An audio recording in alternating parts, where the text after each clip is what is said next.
এমন অনেক রোজাদার আছে যাদের সারাদিন রোজায় তৃষ্ণার্ত হওয়া ছাড়া, তৃষ্ণায় কষ্ট পাওয়া ছাড়া আর কোনো লাভ হয় না। এমন অনেক রাতের নামাজি আছে যাদের রাত জাগরণ করা ছাড়া, রাত্রি জাগরণ করে কষ্ট করা ছাড়া আর কোনো লাভ হয় না। হীরার মতো চকচক করতেছে, আরেকটা চাবি অর্ধেক পুরানো, হালকা পুরানো, আর একটা চাবি একেবারে ঝং ধরে গেছে, মরিচা পড়ে গেছে।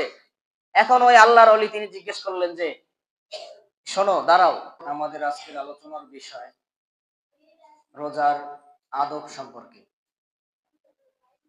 আল্লাহ পাক রব্বুল আলামিন সূরা বাকারার 185 নম্বর আয়াতে বলেন যে, এই মাস হলো রমজান মাস। এই মাস তোমাদেরকে সত্য মিথ্যা আলাদা করার শক্তি যোগাবে। এই মাস তোমাদেরকে হেদায়েত দেবে।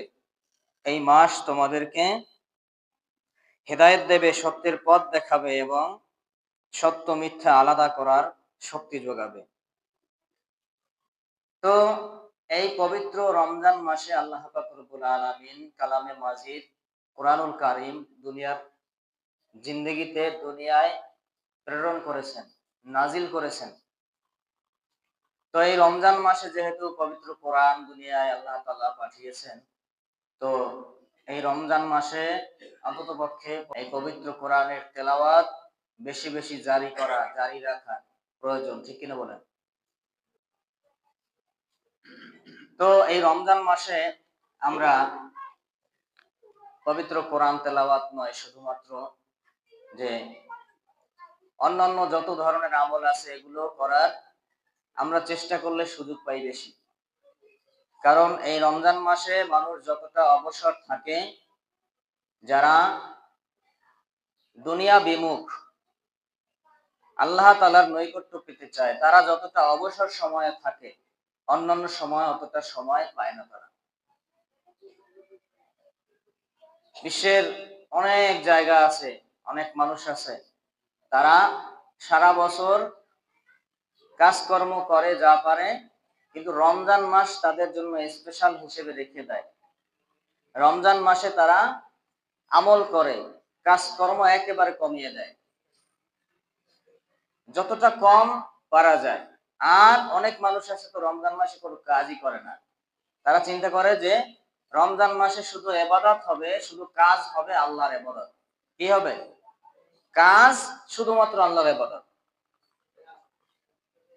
তো আমরা অনেক মানুষ দেখা যায় যে সারা বছর কাজকর্ম করি, কিন্তু রমজান মাসেও আমরা কাজের পরিমাণ স্বাভাবিকের তুলনায় আরো বৃদ্ধি করে দেই। ঈদের মার্কেট করা লাগবে, এই করা লাগবে, সেই করা লাগবে, ইনকামের ছড়াছড়ি, পাগল পাড়া একেবারে। কিন্তু উচিত ছিল সারা বছর ইনকাম করে রমজান মাসটা আল্লাহর জন্য একেবারে স্পেশাল ভাবে রেখে দেওয়া। কিন্তু আমরা কি তা করতে পারি? করতে পারলেও, সুযোগ থাকলেও আমরা করার চেষ্টা করি না। তো এটাতে আল্লাহর রহমত বেশি, এজন্য আল্লাহর কাছে ফিরে আসতে হবে। বিশ্বনবী সাল্লাল্লাহু আলাইহি ওয়াসাল্লাম তিনি বলেন, যে ব্যক্তি মিথ্যা কথা এবং অন্যায় আচরণ ছাড়িল না, তাহার খানা পিনা ত্যাগ করিয়া রোজা রাখায়, তাতে আল্লাহ তাআলার কোনো সন্তুষ্টি নাই, আল্লাহর কোনো খুশি নাই, আল্লাহ তাআলা পক্ষ থেকে কোনো প্রতিদান পাবে না। নাউজুবিল্লাহ। তাহলে দেখেন, মিথ্যা কথা যদি না ছাড়ে কোনো মানুষ, কোনটা? মিথ্যা কথা। সারা বছর বলছে, কিন্তু রমজানেও মিথ্যা কথা অনবরত চলতেছে, মিথ্যার রাস্তায় অটল আছে। সারা বছর সুদ ঘুষ খাইছে, রমজান মাসেও ছাড়ে না। মিথ্যা সাক্ষী দিয়ে, মিথ্যা কথা বলে মানুষকে ফাঁসানো, মিথ্যা প্রতিশ্রুতি দিয়ে মানুষকে কষ্ট দেওয়া, কত ধরনের মিথ্যা আছে, এগুলো অনেক মানুষের মধ্যে এগুলো অবিচল আছে, কোনো নড়বড়ে নাই। কোনো নড়াচড়া নাই, যেরকম যেরকমটা সেরকম চলতেছে। তাহলে মিথ্যা কথা যদি না ছাড়তে পারে, আর যদি অন্যায় আচরণ না ছাড়তে পারে, অন্যায় আচরণ কি? মানুষকে এমন ভঙ্গিমা করলাম, এমন আচরণ করলাম যে মানুষের মনের মধ্যে কষ্ট লাগছে, যেটা সে মুখ ফুটে প্রকাশ করতে পারে না, ভাষায় প্রকাশ করতে পারে না, যে তার দিলের মধ্যে, অন্তরের মধ্যে ব্যথা লাগছে। এরকম অনেক সময় ঘটে না, যে একজন মানুষ একটা কথা বলে বা এমন একটা আচরণ করে যে মুখ ফুটে কিছু বলার দরকার হয় না, কিন্তু তার কলিজার মধ্যে আঘাত লাগছে। তাহলে এটা অন্যায় আচরণ।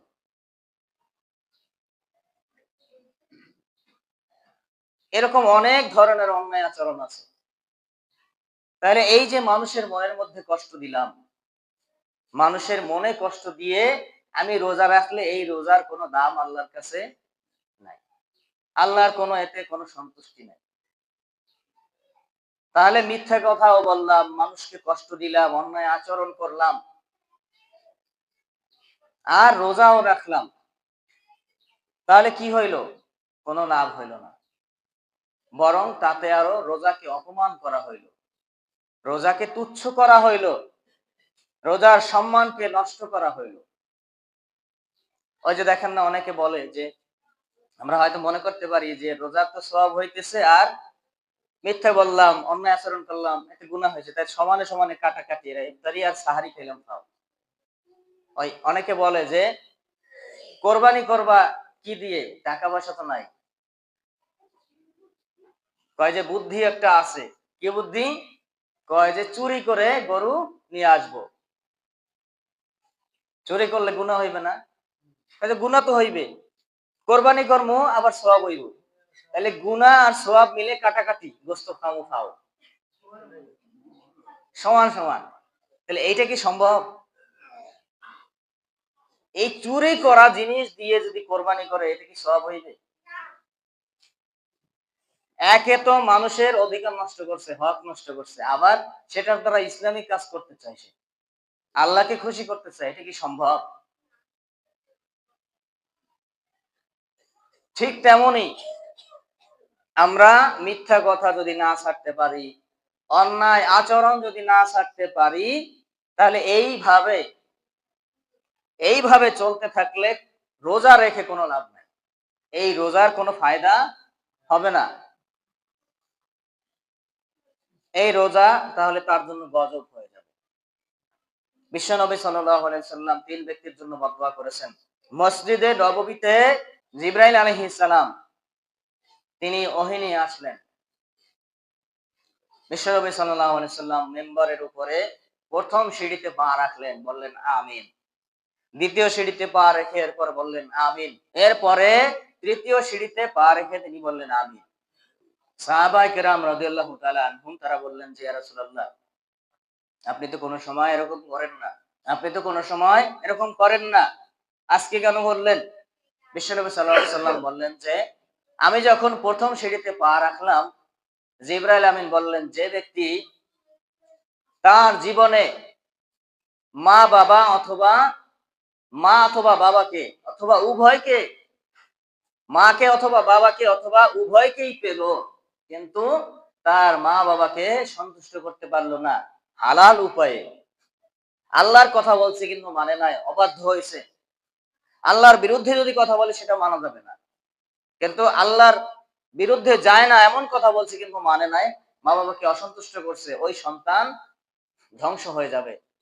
জিবরাইল আমিন বললেন, আর আমি বললাম কি আমিন। দ্বিতীয় সিঁড়িতে পা রেখে বিশ্বনবী সাল্লাল্লাহু আলাইহি সাল্লাম তিনি কি বললেন? যে জিবরাইল আমিন এই কথা বললেন যে ইয়া রাসূলুল্লাহ, যে ব্যক্তি রমজান মাস পাবে কিন্তু তার জীবনের গুনাহ খাতা মাফ করাইতে পারবে না, পারলো না, সে ব্যক্তি ধ্বংস হোক। আমি বললাম আমিন। তৃতীয় সিঁড়িতে পা রেখে ইয়া রাসূলুল্লাহ কি বললেন? জিবরাইল আমিন বললেন যে ইয়া রাসূলুল্লাহ, যে ব্যক্তি আপনার নাম শোনার পরে একবার দরুদ শরীফ অথবা কমপক্ষে এই সংক্ষিপ্ত দরুদটুকু সাল্লাল্লাহু আলাইহি ওয়াসাল্লাম এটা পড়তে পারবে না, পড়বে না, কার্পণ্যতা অবলম্বন করবে, কৃপণতা করবে, সে ব্যক্তি ধ্বংস হোক। আমি বললাম আমিন। তাহলে 3 ব্যক্তির জন্য বদদোয়া করেছেন। কয় ব্যক্তির জন্য? 1 নাম্বার যে মা বাবা পেয়ে সন্তুষ্ট করতে পারবে না, 2 নাম্বার যে রমজান পেয়ে গুনাহ মাফ করাইতে পারবে না, 3 নাম্বার যে রাসূল সাল্লাল্লাহু আলাইহি সাল্লামের নাম শোনার পরে একবার দুরূদ পড়বে না। এই 3 ব্যক্তির জন্য কি ধ্বংস অনিবার্য। তাহলে আমরা মিথ্যা কথাও বললাম, অন্যায় আচরণও ছাড়লাম না, মানুষের ক্ষতি করা বন্ধ করলাম না, মানুষকে বাস দেওয়া বন্ধ করলাম না, আবার রোজাও রাখলাম। এই রোজা কোনো লাভ হইবে বলেন? অনেক মানুষ আছে, আমরা হয়তো বলি না, কিন্তু অনেক মানুষ আছে এরকম। তাহলে তাদের কোনো এই রোজার দ্বারা কোনো লাভ নাই, কোনো ফায়দা নাই। তো এই জন্য কষ্ট যেহেতু করতেছি সারাদিন রোজা রেখে, আমরা রোজা রাখতেছি আল্লাহর খুশির জন্য। আল্লাহর খুশির জন্য রোজা রাখি না, আল্লাহ তাআলা এর প্রতিদান দেবেন, অথবা আল্লাহ তাআলা নিজেই এর প্রতিদান হবেন। তাহলে আল্লাহর খুশির জন্য সেই সুবে সাদেকের রাত থেকে শুরু করে একেবারে সূর্যাস্ত পর্যন্ত এতটা সময় কষ্ট করে খানা পিনা, খাবার পানীয় সব কিছু থেকে বিরত থেকে, দূরে থেকে, শারীরিক সমস্ত চাহিদা থেকে দূরে থেকে, বিরত থেকে এত কষ্ট করে রোজা রাখলাম আল্লাহর খুশির জন্য, সেই আল্লাহ যদি রোজা কবুল না করে মিথ্যা কথার কারণে, অন্যায় আচরণের কারণে, তাহলে এই রোজা রেখে কি লাভ? তাহলে এই রোজা রেখে কি ফায়দা হবে? এজন্য আগে নিজেদেরকে সংশোধন করা উচিত মিথ্যা থেকে, অন্যায় আচরণ থেকে। ওই যে আমি একটা কথা বলি মাঝে মধ্যে, যে নদীতে মাছ ধরতে গেলাম, মাছ ধরতে গিয়ে পাতিল বা কলসি যদি ছিদ্র থাকে নিচ থেকে, মাছ যে কয়টা ধরবেন ওই মাছগুলো কি পাতিলের মধ্যে থাকবে? থাকবে না। আগে তো পাতিল ঠিক করতে হবে, আগে আমার পাত্র ঠিক করতে হবে, পাত্রটাকে ভেজাল মুক্ত করতে হবে। তাহলে যেই আমলই করেন না কেন ওই আমল কি আপনার আমলটা থাকবে, আর না হয় আমল শেষ হয়ে যাবে। এই জন্য কিন্তু বিশ্বনবী সাল্লাল্লাহু আলাইহি সাল্লাম তিনি বলেন যে অল্প আমলই নাজাতের জন্য যথেষ্ট। আমলটা নিখুঁত হতে হবে, খাঁটি হতে হবে, ভেজাল মুক্ত হতে হবে, আল্লাহর খুশির জন্য ইখলাসের সাথে হতে হবে। কিন্তু আমরা আমলও করি বস্তায় বস্তায়, কিন্তু সেটার কোনো দাম নাই, আল্লাহর কাছে কোনো দাম নাই। আমাদের কাছে মনে হতে পারে উহুদ পাহাড়ের চাইতেও বেশি আমল করে ফেলছি, কিন্তু আল্লাহর কাছে কি দাম নাই। তাই আমরা যেন আল্লাহর সন্তুষ্টি অনুযায়ী যেভাবে আমল করা দরকার ওইভাবে যেন করতে পারি।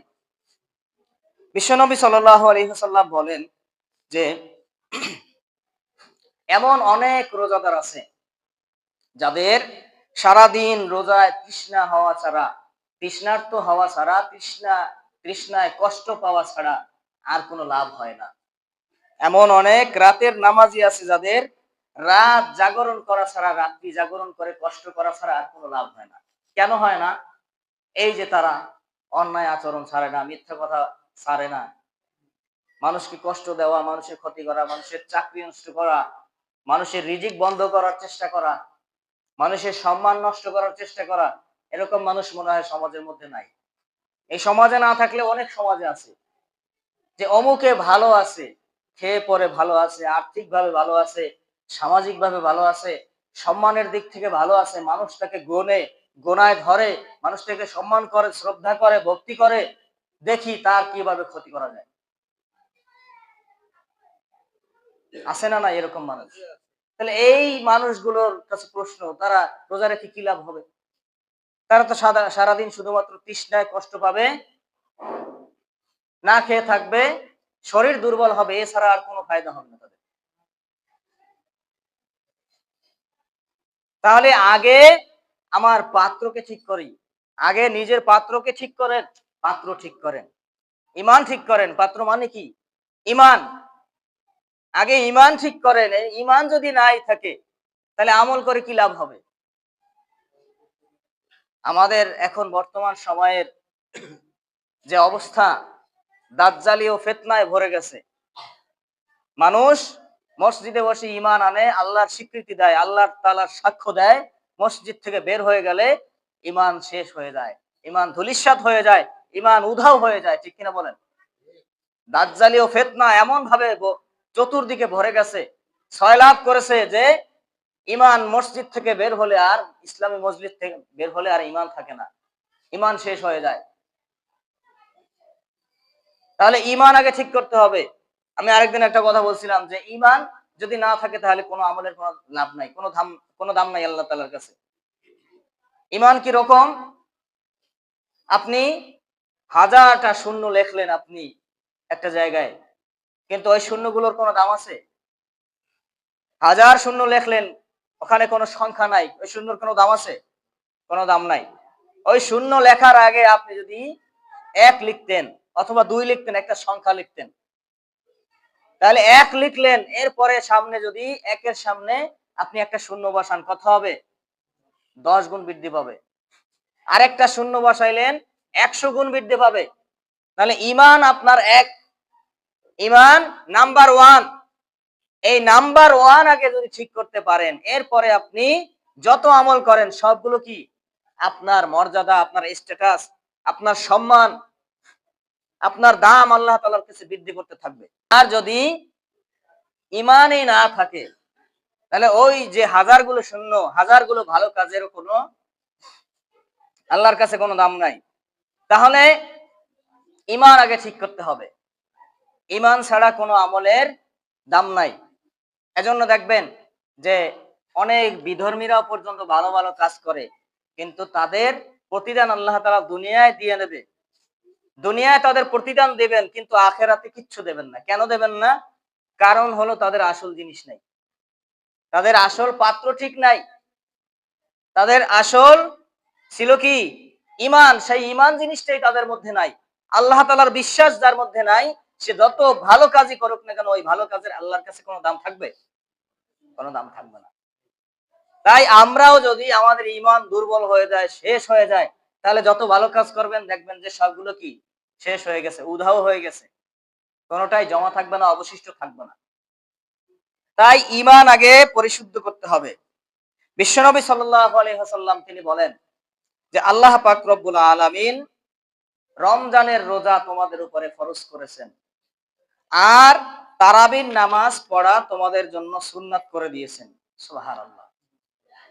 তাহলে সুন্নাত করা এটা কার হুকুম ছিল? আল্লাহর হুকুম।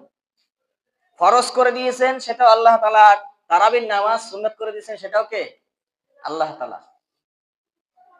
এটা বিশ্বনবী সাল্লাল্লাহু আলাইহি ওয়াসাল্লাম বলেন না যে আমি সুন্নাত করছি। তাহলে আমরা যারা তারাবির নামাজ পড়ি না, তাহলে তারা কার হুকুম অমান্য করতেছি? আল্লাহর হুকুম।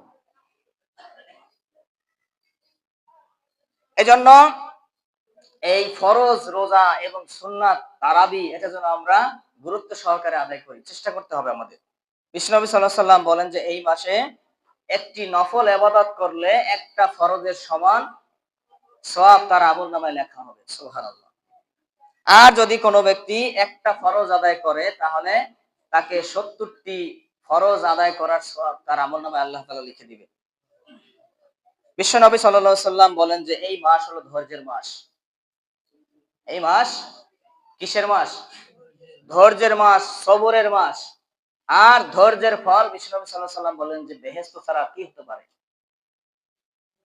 বিশ্বনবী সাল্লাল্লাহু আলাইহি ওয়াসাল্লাম বলেন যে তুমি রোজা অবস্থায় তোমাকে যদি কেউ মন্দ কথা বলে, গালিগালাজ করে, খারাপ কথা বলে, অকথ্য ভাষায় গালিগালাজ করে, কঠোরতা অবলম্বন করে তোমার সাথে, তুমি তাকে বলে দাও আমি রোজাদার। কি বলতে বলছেন? আমি রোজাদার, তার সাথে তর্কে জড়াইও না। তো যারা ইমানদার তারা কি তর্কে জড়াবে না। আর এই সুযোগ নিয়ে যদি বেঈমান যারা যারা আল্লাহ তাআলাকে অবিশ্বাস করে, তারা যদি এই সুযোগে বেশি বেশি বাড়াবাড়ি করে, তাহলে কি তাদের অবস্থা কি হবে চিন্তা করেন। আল্লাহর কাছে কি ফলাফল পাবে? অনেক মানুষ আছে মুসলমান, তারাও অনেক সময় দেখা যায় যে বাড়াবাড়ি করে, করে না? এই রমজান মাসেও কি করে? একজন মানুষ যদি নমনীয়তা অবলম্বন করে, একটু নরম থাকতে চায়, কথা কম বলতে চায়, তার উপরে লেপ্টে বসে। ওই যে অনেকে বলে না যে নরম মাটি পেলে কেঁচো বারবার খুঁড়তে চায়। তাহলে এটা কি কেঁচোর জন্য উচিত ছিল? উচিত না। তাহলে মানুষ যদি ভদ্র হয়, নম্র হয়, তার সাথে ওইভাবেই আচরণ করা উচিত। যে ব্যক্তি আমার সাথে ভালো আচরণ করে, তার সাথেও ভালো আচরণ করা এটা তার অধিকার। কিন্তু আমরা নরম পেলে তাকে আঘাত করার চেষ্টা করি, তাকে বিপদে ফেলার চেষ্টা করি, তার ক্ষতি করার চেষ্টা করি, মানহানি করার চেষ্টা করি। করি না আমরা এগুলো? একজন যদি অসুস্থ পাই, একজন যদি ছোট পাই, ছোট পাইলে তারে কি করে, অনেক দুষ্ট মানুষ আছে, তারা কি করে, পাইলেই কান ধরে টান দেয়, একটা থাপড় দেয়, মস্করা করে। কিন্তু এটা কি উচিত ছিল? এটা তো উচিত ছিল না। তাহলে সেও যদি শক্তিশালী হতো, তোমাকে কি করতো, সাথে সাথে লাগিয়ে দিত। অনেক দুষ্ট ছেলে পেলে আছে, দেখবেন যে দুষ্ট ছেলে পেলে কেন, অনেক বড় মানুষও আছে, বয়স্ক মানুষ, তারা গাছের পাতা হেঁটে যাইতেছে, রাস্তা দিয়ে গাছের পাতা টেনে ছিঁড়ে ফেলতেছে। তাহলে এটা তো উচিত না। তাহলে কাউকে যদি নমনীয় পাই, ভদ্র পাই, তাহলে তার সাথে খারাপ আচরণ করা ঠিক না। নরম মানুষ যদি গরম হয়ে যায়, তাহলে তাকে ঠান্ডা করতে সময় লাগে, ঠিক না বলেন? তাই যে নমনীয় ভাবে চলতে চায়, তাকে ওইভাবে চলতে দেন, তার সাথে মন্দ আচরণ করবেন না। আমরা যেন না করি, তাহলে দেখবেন যে সমাজ সুন্দর হয়ে গেছে, সমাজটা শান্তিপূর্ণ হয়ে গেছে। আর যদি ভদ্র মানুষ, নম্র মানুষ, আদবওয়ালা মানুষদেরকে খেপিয়ে তোলেন, তাহলে সমাজের অবস্থা ভয়ঙ্কর হয়ে যাবে, ভয়াবহ হয়ে যাবে। তাহলে আমরা কি করব? এই রমজান মাস ধৈর্যের মাস, ধৈর্য ধারণ করব। আর এই রমজান মাসে বন্ধুত্ব স্থাপন করার চেষ্টা করব। কারোর সাথে বাজাবাজি থাকলে, রাগারাগি থাকলে, মনোমালিন্য থাকলে সেটা মিটিয়ে নেওয়ার চেষ্টা করব, সেটা সংক্ষেপ করে তার সাথে মিলেমিশে দেওয়ার চেষ্টা করব। কিন্তু অনেক মানুষ এটা করে না। অনেক মানুষ আছে, তারা রমজান মাসেও কিভাবে দ্বন্দ্ব লাগানো যায়, ফাসাদ তৈরি করা যায়, ঝামেলা তৈরি করা যায়, এই চেষ্টায় থাকে। শয়তান যদিও কি আল্লাহ তাআলা বন্দী করে রাখছেন, কিন্তু শয়তানের চেলাপালা যে মানুষ আছে, মানুষ শয়তান, এরা তো আর বসে নাই। ওই একজন আল্লাহর ওলি, উনি একদিন দেখতেছে যে ইবলিস শয়তান যাইতেছে কোথাও, তার হাতে তিনটা চাবি। কয়টা চাবি? তিনটা চাবি। এখন একটা চাবি একেবারে চকচক করতেছে, নতুনের মতো, হীরার মতো চকচক করতেছে। আরেকটা চাবি অর্ধেক পুরানো, হালকা পুরানো। আর একটা চাবি একেবারে ঝং ধরে গেছে, মরিচা পড়ে গেছে। এখন ওই আল্লাহর ওলি তিনি জিজ্ঞেস করলেন যে, শোনো, দাঁড়াও, তোমাকে একটা কথা জিজ্ঞেস করি। তোমার কাছে এই যে তিনটা চাবি, এই তিনটা চাবি দিয়ে তুমি কি করো? বলে যে, আমি তো এই তিনটা চাবি দিয়ে আমি কি করি, মানব সন্তানকে, আদম সন্তানকে আমি ধোঁকা দিই, আমি মানুষদেরকে ধোঁকা দেই। কিভাবে? এই যে চাবিটা দেখতেছেন যে একেবারে ঝং ধরে গেছে, মরিচা পড়ে গেছে, এই চাবিটা দ্বারা আমি তাদেরকে একবার ধোঁকা দিয়ে আসছি, তাদেরকে চালু করে দিয়ে আসছি, তারা মৃত্যুর আগ পর্যন্ত ওইভাবে চলতে থাকবে। তারা হলো বিধর্মী, তারা আল্লাহ তাআলার বিরোধিতা করতেছে। তাদের কাছে আমার আর যাওয়া লাগে না, দেখাশোনা করা লাগে না, একবার বলে আসছি, কাজ চালাইতেছে। আর যে চাবিটা দেখতেছেন যে অর্ধেক পুরানো, আধা পুরানো, এই চাবিটা হলো ওই সমস্ত মানুষের জন্য যেসব মানুষেরা মাঝে মধ্যে আল্লাহর পথে ফিরে আসে, আবার দূরে সরে যায়। যখন আল্লাহর পথে ফিরে আসে, তখন আমি আবার ধোঁকা দিয়ে কি করি, তাদেরকে আবার আল্লাহর পথ থেকে দূরে সরিয়ে দিই। তো মাঝে মধ্যে গিয়ে তাদের কাছে মেহনত করা লাগে। আর যেই চাবিটা দেখতেছেন যে চকচক করে, হীরার মতো একেবারে ঝলমল করতেছে, এই চাবিটা হলো ওই সমস্ত বান্দার জন্য, ওই সমস্ত আল্লাহ তাআলার প্রিয় বান্দার জন্য, যে সমস্ত বান্দারা আল্লাহ তাআলার নৈকট্য পেতে চায়, ভুল হলে সাথে সাথে ক্ষমা চেয়ে নেয় আল্লাহর কাছে, এবং অনবরত আল্লাহ তাআলার ইবাদতে মশগুল থাকার চেষ্টা করে, তাদের তো প্রতিনিয়তই ধোঁকা দেওয়া লাগে। এই জন্য এই চাবিটা কি বসায় রাখতে পারি না, এই জন্য এই চাবিটা ঝকঝক করতেছে, চকচক করতেছে, ঝলমল করতেছে। তাহলে ভালো মানুষের পিছনে শয়তান যেমন লাগে, আর মানুষ শয়তানও ভালো মানুষদের পিছনে লাগে। আমি যে ওই যে একটা কথা বলছিলাম যে মিষ্টি আম গাছে, মিষ্টি বড়ই গাছে সবাই ঢিল মারে, কিন্তু টক বড়ই গাছে, টক আম গাছে কেউ ঢিল মারে না, মারে না। তাহলে ভালো মানুষ পাইলে সবাই একটু টোকাই দেখে, একটু পরীক্ষা করে, যাচাই বাছাই করে। কিন্তু যারা এই কাজ করে, যারা সমালোচনা করে, যারা গীবত করে, তহমাত করে, তারা কি আসলে ওই মানুষের কাতারে কোনোদিন যেতে পারবে? পারবে না। যে ব্যক্তির গীবত করতেছে, যে ব্যক্তির দোষ বলতেছে পিছনে, ওই ব্যক্তির জায়গায়, ওই ব্যক্তির সম্মানের জায়গায় কোনোদিন সে পৌঁছাতে পারবে না, বিদায়ী তার দোষ বলতেছে, তাকে খারাপ বানানোর চেষ্টা করতেছে মানুষের কাছে। এরকম মানুষ আমাদের সমাজে নাই। তাহলে মানুষের মধ্যে তিন প্রকার। মানুষের মধ্যে কয়টা প্রকার? তিন প্রকার। এক নাম্বার প্রকার হলো নিম্ন শ্রেণীর মানুষ, একেবারে নিচু মনের মানুষ। তারা কি করে? মানুষের দোষ নিয়ে কথা বলে, কে কি করছে না করছে, কে কি খাইছে না খাইছে, আরো কত কিছু যে আছে। মানুষের দোষ বয়ে বেড়ানোই, এগুলোর বোঝা বহন করার দায়িত্ব তাদের কাঁধে দিয়ে দিয়েছে আল্লাহ তাআলা। ঠিক কিনা বলেন? তাদের কাজই এইটা। অমুক বাড়ি কি হয়েছে, তমুক বাড়ি কি হয়েছে, অমুক বাড়ির মেয়ের কি হয়েছে, অমুক বাড়ির ছেলের কি হয়েছে না হয়েছে, কার কোথায় দোষ আছে, এই দোষটুকু তার পকেটের মধ্যে জমা আছে। তাহলে এটা হলো একেবারে নিচু মনের মানুষের পরিচয়। আর আরেক ধরনের মানুষ আছে, তারা মানুষের মোটামুটি সমালোচনা করে, আবার ভালো কথাও বলে। আর সবচেয়ে উত্তম লেভেলের মানুষ হলো, এক নাম্বার একেবারে ফার্স্ট কোয়ালিটির মানুষ হলো তারা, যারা কি করে? সমাজ পরিবর্তন করতে চায়, যারা সমাজের অবকাঠামো পরিবর্তন করে দিতে চায়, কোরআন দিয়ে হাদিস দিয়ে আল্লাহ তাআলার ইসলামিক নিয়ম অনুযায়ী সমাজ পরিচালনা করতে চায়। পরিবার, সমাজ, রাষ্ট্র, বিশ্ব সব জায়গায় আল্লাহর কোরআন দিয়ে পরিচালনা করতে চায়। এরাই হলো শ্রেষ্ঠ মানুষ। ঠিক কিনা বলেন?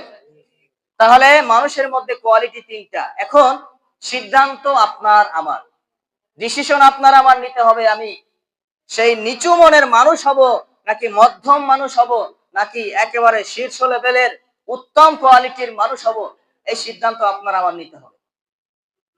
নিচু মনের মানুষ হলে মানুষের, সমাজের মানুষের কাছেও অপমানিত হওয়া লাগে, লাগে না? যারা গীবত শিকায়ত করে, তহমত করে, তাদেরকে মানুষ ভালোবাসে?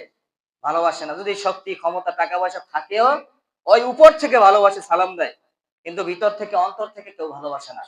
আর যারা আল্লাহওয়ালা মানুষ, উত্তম মানুষ, সমাজ পরিবর্তন করতে চায়, ভালো কথা বলে এবং ভালো কাজ করার চেষ্টা করে, তাদেরকে মানুষ মন থেকে ভালোবাসে। ঠিক কিনা বলেন? তাদেরকে মানুষ মন থেকে দোয়া করে, তাদের জন্য তাহাজ্জুদের নামাজে দোয়া করা হয়। হয়তো তাদের কাছে গিয়ে আর্থিক সহযোগিতা করতে পারে না ঠিকই, কিন্তু তাদের জন্য কি? তাহাজ্জুদের নামাজে দোয়া করে। আমি দেখছি আল্লামা সাঈদী সাহেবকে যখন জেলখানায় বন্দী করছিল স্বৈরাচার সরকার, তখন আমি যে মাদ্রাসায় পড়াশোনা করছি, ওই মাদ্রাসার হুজুররা সহ সবাই মিলে তাহাজ্জুদ নামাজ পড়তে উঠছে এবং বলে যে আল্লামা সাঈদীর জন্য আজকে দোয়া হোক। তাহলে শুধু আল্লামা সাঈদীর জন্য না, এরকম যারাই ভালো পথে থাকে, ভালো কথা বলে, ভালো কাজ করার চেষ্টা করে, তাদের জন্য মানুষের মধ্যে, সমাজের মানুষের মধ্যে আল্লাহ তাআলা মহব্বত সৃষ্টি করে দেন, তৈরি করে দেন। কথা বলেন ঠিক কিনা? কারণ আল্লাহ তাআলা তাদেরকে ভালোবাসেন। দুনিয়ার মানুষ অবহেলা করে, অবজ্ঞা করে কিচ্ছু করতে পারবে না। আল্লাহ যাকে ভালোবাসবে, তাকে দুনিয়ার মানুষ যদি গায়ের উপরে নারী ভুড়ি ফেলে দেয়, পচা আবর্জনা ফেলে দেয়, তারপরেও তার দাম কমবে? কমবে না। দুনিয়ায় আমরা দেখতে পারি, সে জেলখানায় মারা গেছে, সে কষ্ট পাইছে, তাকে জেনার অপবাদ দেওয়া হয়েছে, ব্যভিচারের অপবাদ দেওয়া হয়েছে, সে দর্শন করছে, এই অপবাদ দেওয়া হয়েছে, কিন্তু আল্লাহর কাছে সে কি? দামি ঠিকই। তাহলে কার সাথে কেমন আচরণ করি, এটা হিসাব করে করা উচিত। ভালো মানুষের সাথে ভালো আচরণ করা উচিত, নয়তো আল্লাহর গজব আসবে দুনিয়ায়। তাহলে আমরা ইমানদার যারা আছি, আমাদের কি করতে হবে? আল্লাহ তাআলার সন্তুষ্টি অনুযায়ী, যেভাবে তিনি বলছেন, রাসূল সাল্লাল্লাহু আলাইহি ওয়াসাল্লাম যেভাবে আমাদেরকে বাতলে দিয়েছেন, ওইভাবে চলতে হবে। বিশ্বনবী সাল্লাল্লাহু আলাইহি ওয়াসাল্লাম এই যে বলছেন যে ধৈর্যের মাস, ধৈর্য ধারণ করো, এই ধৈর্যের পুরস্কার তোমাদের জন্য কি? বেহেশত ছাড়া আর কি হতে পারে? আর ইমানদারদের জন্য আল্লাহ পাক রব্বুল আলামিন এই রমজান মাসে রিজিক বৃদ্ধি করে দেন। সুবহানাল্লাহ। বিশ্বনবী সাল্লাল্লাহু আলাইহি ওয়াসাল্লাম বলেন যে এই মাসে যদি কোনো ব্যক্তি একজন রোজাদারকে ইফতারি করায়, তাহলে আল্লাহ পাক রব্বুল আলামিন তাকে ওই রোজা রাখার, যে ব্যক্তিকে রোজা খোলাইছে, ইফতারি করাইছে, তার সমপরিমাণ সওয়াব তার আমলনামায় লিখে দিবে। সুবহানাল্লাহ। তাতে যে ব্যক্তিকে রোজা খোলাইছে, ইফতারি করাইছে, তার আমল থেকে, নেকি থেকে কোনো কমতি হবে না। কমতি হবে? কোনো কমতি হবে না। বিশ্বনবী সাল্লাল্লাহু আলাইহি সাল্লাম তিনি বলেন, এই রমজান মাসে যে ব্যক্তি শ্রমিকের, তার চাকরের তার কাজের লোকের শ্রম কাজকে কমিয়ে দিবে, সংক্ষিপ্ত করে দিবে, আল্লাহ পাক রব্বুল আলামিন তাকে ক্ষমা করে দিবেন এবং জাহান্নামের আগুন থেকে নিষ্কৃতি দিয়ে দেবেন, জাহান্নাম থেকে ফিরে জান্নাতে প্রবেশ করাইবেন। সুবহানাল্লাহ। অনেক মানুষ আছি আমরা ইমানদার বলি, জুব্বা, পাঞ্জাবি, টুপি, দাড়ি, লেবাস সুন্নতি, কিন্তু কাজের লোকদের সাথে রমজান মাসেও বাজে আচরণ করে। এরকম মানুষ আছে না নাই? কয়েক বছর আগে আমি একটা আপনার নিউজে দেখলাম যে একজন ব্যক্তিকে কাজে রাখছে তার জমি দেখাশোনা করার জন্য, তার অনেক কৃষি আছে। এখন রোজা রাখছে ওই ব্যক্তি, ওই বেচারা, তাকে রমজান মাসেও ভালো কিছু খাইতে দেয় না। ইফতারি করার জন্য বাড়ি থেকে পান্তা ভাত ছিল, ওই পান্তা ভাত পাঠাইছে তার ইফতারি করার জন্য। আল্লাহু আকবার! কত বড় হৃদয় বিদারক একটা ঘটনা, চিন্তা করেন। তাহলে এরকমের নাফারমান বান্দা এখনো দুনিয়ার মধ্যে আছে না নাই? যেটা প্রকাশ পায় ওটা তো দেখা যায়, আর যেটা প্রকাশ পায় না সেটা তো আর মানুষ বুঝতে পারে না যে এই মানুষ কত বড় আল্লাহর ওলি। তাহলে শুধুমাত্র কাজের লোক মানে কি? এই যে আমি যে আপনাদের কাছে এখানে এই দায়িত্ব পালন করতেছি, এটাও কি আপনাদের পক্ষ থেকে আপনাদের কাজগুলো আমি করতেছি, নাকি বলেন? একজন মাদ্রাসার শিক্ষক, সেও কি এই দায়িত্ব ছিল কি মাদ্রাসা যারা করছে তারা পড়াইবে, তারা শিখাইবে, কিন্তু তারা পারে না বিধায় একজনকে রাখছে যে ব্যক্তি পড়াইতে পারে। তাহলে সে সময় দিতেছে আমাদের কাছে, সে শ্রম দিতেছে, আমি আপনাদের কাছে শ্রম দিতেছি, সময় দিতেছি, এর বিনিময়ে তো আমি কি করতেছি? হাদিয়া পাইতেছি, এর বিনিময় পাইতেছি আমি। তাহলে আমি যদি এখানে সময় না দিতাম, আপনারা আমাকে বিনিময় দিতেন? আমাকে বাড়ি থেকে বলাই এনে ডেকে এনে কেউ বিনিময় দিত যে নেন হুজুর এই 500 টাকা, প্রত্যেক মাসে আপনাকে 500 টাকা দেওয়া হবে? কেউ দিবে? ঢাকা মসজিদে মনে করেন বাইতুল মুকাররমে যিনি ইমামতি করেন, ওনাকে এনে আপনি প্রতি মাসে 5,000 টাকা দিবেন? কেন দিবেন না? উনি তো আর আপনাদের মসজিদে দায়িত্ব পালন করে না, এখানে সময় দেয় না, শ্রম দেয় না, এখানে কাজ করে না। তাহলে এটাও একটা কাজের অন্তর্ভুক্ত। তাহলে রাসূল সাল্লাল্লাহু আলাইহি ওয়াসাল্লাম বলেন যে ব্যক্তি রমজান মাসে শ্রমিকের, তার কাজের লোকের শ্রমকে, কাজকে সংক্ষেপ করে দিবে, আল্লাহ তাআলা তাকে মাফ করে দিবেন এবং জান্নাতে প্রবেশ করাইবেন। আর আমরা কি করি? যারা তারাবির নামাজ পড়ায় তাদের সাথেও আমরা কি করি? যে হুজুর একটু জোরে পড়ান, আরেকজন বলতেছে হুজুর একটু আস্তে পড়ান। এখন হুজুর যাবে কোথায়? মাঝখান থেকে বাইকে যাবে নাকি? একজন টানে ডানে, একজন টানে বামে। অথচ বলা উচিত ছিল যে হুজুর আপনি স্বাভাবিকভাবে স্বস্তি চিত্তে যতটা সম্ভব ভালোভাবে পড়ানোর চেষ্টা করেন, আপনার যাতে কষ্ট না হয়। সেও তো একজন মানুষ। ইমাম হিসেবে যাকে রাখা হয়েছে সে মানুষ না, সে রোবট নয়তো ফেরেশতা। অনেক মানুষ এটা মনে করে, কিছু মানুষ মনে করে ইমামকে হয়তো রোবট নয়তো ফেরেশতা, তার কোনো মন নাই, মানসিকতা নাই, তার কোনো কষ্ট নাই।